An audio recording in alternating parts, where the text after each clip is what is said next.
Hi there, Cosmic Family. My name is Jahlia in this incarnation. And today I wanted to talk about emotions. I already mentioned this before, but this full moon in Pisces is very linked with the emotional world and is an energy of extreme sensitivity. So I think it's important to mention this again. And along my own path, I heard a lot of communicators and people that even gave me important tools along the way for my own spiritual path.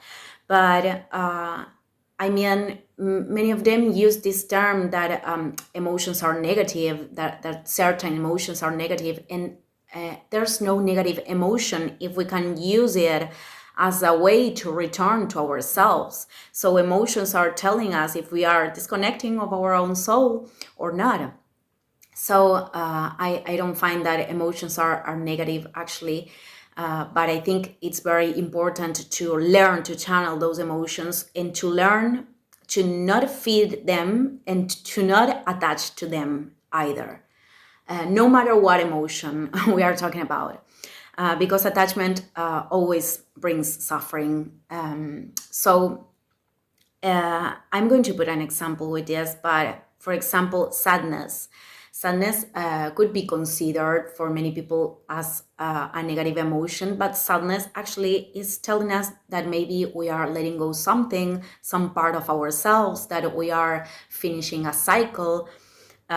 Could be a way to liberate all pain that was stuck in our body. So sadness could be a very emotion, very helpful at certain moments. Because if we are, for example, finishing a cycle, that means that we are starting a new one.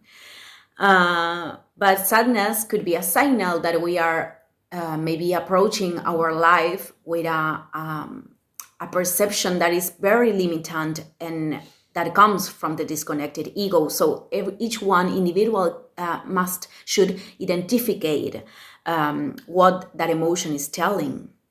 So anger is in an ancestral way the emotion that is indicating that something is doing this invasion in our territory.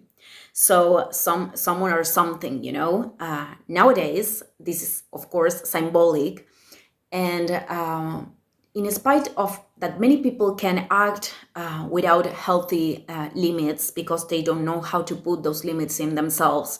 It's important to understand that we are the ones that are responsible for those healthy boundaries. And many times we feel anger because we don't know how to put those healthy boundaries, and we have to learn to do it.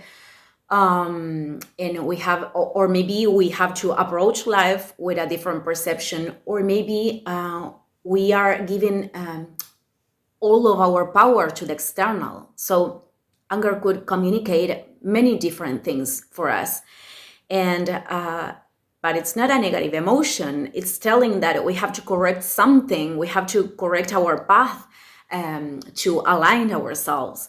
So anger should be, we have to pay attention to that emotion, because if we are not rechanneling that energy, anger could turn on resentment, and resentment could turn in something, in a manifestation on our body. So that's why it's very important to rechannel the energy of anger and to not be reactive too.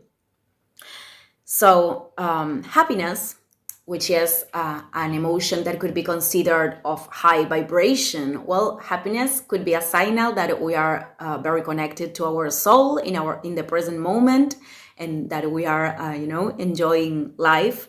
But happiness could be deposited in something, in some idea that I have of something external.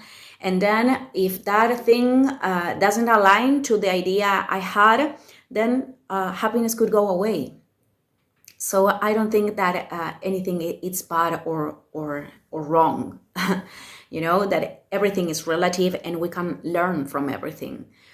So that's why I'm going to repeat this. I think inner peace is the most important state there's a lot of emotions that I'm not going to put an example today.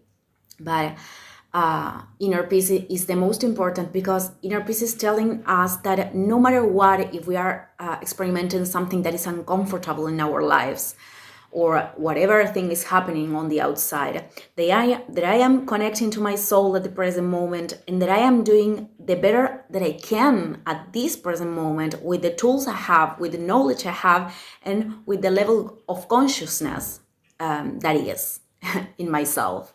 So I just wanted to leave this reflection today. Thank you, everyone, and see you in the next video. Ciao, ciao.